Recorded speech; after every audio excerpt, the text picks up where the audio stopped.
అదే RTV app వార్తల్ని క్షణాల్లో చదివే అవకాశం ఉంటుంది. ఒక న్యూస్ పేపర్, ఒక టెలివిజన్ ఛానల్ మీ చేతుల్లో ఎప్పుడూ ఉంటాయి. ప్రాజెక్ట్ ఏదైతే ఉందో దీనికి రావడం జరిగింది. ఈ స్కీమ్ దగ్గరికి మనందరం ఇప్పుడు ఈ రిజర్వాయర్ లోనే ఉన్నాం. యాక్చువల్ గా నిజం చెప్పాలి అంటే ఈ రోజు రైతులకి న్యాయం జరగాలి అంటే ఈ రిజర్వాయర్ లో మొత్తం వాటర్ ఉండాలి, మనం కాదు ఉండాల్సింది.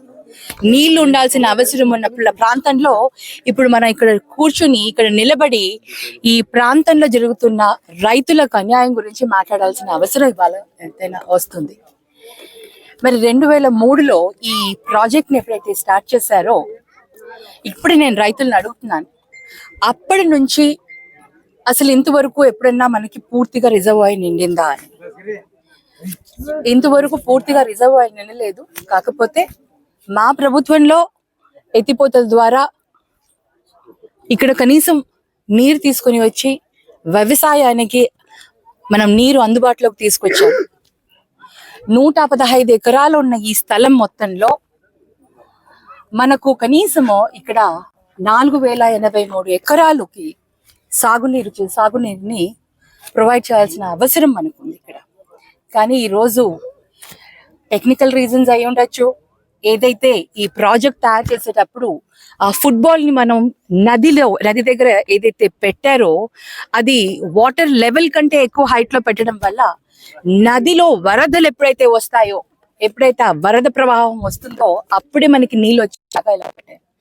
కానీ కొన్ని మోటార్లు పెట్టి దాన్ని పంప్ చేసుకుని ఇక్కడికి ట్యాంకులో కొంచెం నీళ్లు నింపేదానికి ఆ మోటార్లు పెట్టి అట్లీస్ట్ కనీసం అదన్నా ద్వారా కొంచెమన్నా పంట సాగు అవుతుంది అనుకుంటే ఈ రోజు ఆ మోటార్లు కూడా దొంగతనం అయినా కూడా ప్రభుత్వం ఇవాళ పట్టించుకోవట్లేదు. ఈ రోజు ముఖ్యంగా గమనించాల్సిన అవసరం ఏంటంటే తుంగభద్రలో మనకి 19th గేట్ ఏదైతే కొట్టుకుపోయిందో ఆ సమయంలో చాలా అంటే నీరు వృధా అయింది. ఆ నీరంతా కూడా కిందికి వచ్చింది. అంత నీరు వచ్చినా కూడా మనం దాన్ని ఉపయోగించుకోలేని పరిస్థితుల్లో ఇవాళ ఉన్నాము అంటే నిజంగా ఇక్కడ ఎస్సీ గారిని కానీ కలెక్టర్ గారిని కానీ నేను ఒకటే రిక్వెస్ట్ చేస్తున్నాను, ఇక్కడ అధికారులు ఎవరైతే ఈ ప్రాజెక్టుకి అధికారులు ఎవరైతే ఉన్నారో వారు కనుక తక్షణం అంటే ఇప్పుడు పంట వేసుకునే సమయం కాబట్టి వారికి తెలుసు కాబట్టి తక్షణం ఏదైతే అవి దొంగతనం జరిగాయన్న విషయం తెలియగానే ఈ పంట ఏదైతే సమయం ఉందో ఈ ఖరీఫ్ పంట ఈ సమయం ఏదైతే ఉందో ఆ సమయం వృధా కాకుండా వాళ్ళు ఎప్పుడో దాన్ని రిపేర్ చేసి రైతులకి నీరిచ్చే విధంగా ఎప్పుడో చేయాల్సిన ఒక కార్యక్రమాన్ని వాళ్ళు చేయలేదు. కాబట్టి కనీసం ఇప్పుడన్నా ఇమ్మీడియట్ గా చేస్తే మరి మనకు వచ్చే ఏమన్నా వర్షం వల్ల కానివ్వండి, ఏదో దేవుడు దయదలిచి మనకు ఒకవేళ నీరు కనుక నిండితే ఇక్కడ రైతులకి పంటలు పండించుకునే దానికి అవకాశం ఉంటుంది. కాబట్టి తక్షణం అధికారులు దీనిపైన స్పందించి వారు దానిని రిపేర్ చేసి ఏదైతే థెఫ్ట్ జరిగిందో దానికి తగిన బడ్జెట్ ని శాంక్షన్ చేయించుకొని ఇమీడియట్ గా ఈ ప్రాజెక్ట్ ని రివోక్ చేయాలని, ఇమీడియట్ గా రైతులకి నీరు అందేలాగా వాళ్ళు సహాయం చేయాలని వారందరినీ కూడా కోరుతున్నాను. మరి నీరు ఇచ్చినా కూడా ఒకే పంట పండించుకోగలిగే ఇక్కడి రాయలసీమ ఇప్పుడు మన నందవరంలో ఉన్న గ్రామస్తులు ఎవరైతే ఉన్నారో మండల ప్రజలు వీరికి నిజంగా అన్యాయం జరుగుతుంది. ఈ ఒక్క పంటకి కూడా నీరు ఇవ్వకపోతే వీళ్ళ జీవన ఉపాధి ఎలా సాగుతుంది అనేది ఒకసారి మనం అందరం కూడా ఆలోచించాలి. ముఖ్యంగా మరి ఇప్పుడు ప్రభుత్వం మారింది కాబట్టి ఆ బాధ్యత ఇక్కడ ఉన్న ప్రభుత్వ రాజకీయ అధికారులు తర్వాత పెద్దలు దీని గురించి తక్షణం ఆలోచించి వీటికి న్యాయం చేస్తారని ఆశిస్తున్నాను. మరి కలెక్టర్ గారికి కూడా నేను లాస్ట్ టైం వెళ్ళినప్పుడు కలెక్టర్ గారికి కూడా చెప్పడం జరిగింది.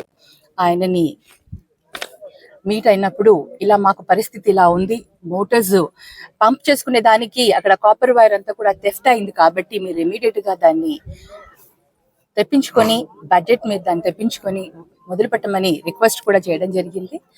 నేను కలెక్టర్ గారిని మరొక్కసారి మీ ద్వారా విన్నవించుకుంటున్నాను, త్వరగా సాధ్యమైనంత త్వరగా దాన్ని రిపేర్ చేసి ప్రజలకు అందుబాటులో తీసుకురావాలని ఆశిస్తున్నాను. మనం ఎప్పుడు అయింది అనేది ఎవరికి తెలియదు. మరి నెలన్నర అయిందని ఇక్కడ ఉన్న గ్రామస్తులు కానీ ప్రజలు కానీ అందరూ చెప్తున్నారు. మరి నెలన్నర నుంచి వారి ప్రభుత్వమే ఉంది కాబట్టి గతంలో ఏమైంది ఏంటి అనేది తవ్వుకోవడం కంటే ప్రస్తుతం మనం ఏం చేయాలి అన్న దానిపైన మనం బాధ్యత చూపిస్తే మంచిదని నేను అనుకుంటాను. ఆ బాధ్యత వారు నిర్వర్తిస్తారని కూడా నేను ఆశిస్తున్నాను. మరిన్ని వీడియోస్ కోసం ఛానల్ ని సబ్స్క్రైబ్ చేయండి. లేటెస్ట్ అప్డేట్స్ కోసం వాట్సాప్ ఛానల్ ని ఫాలో చేయండి. అండ్ లింక్ డిస్క్రిప్షన్ లో ఉంది.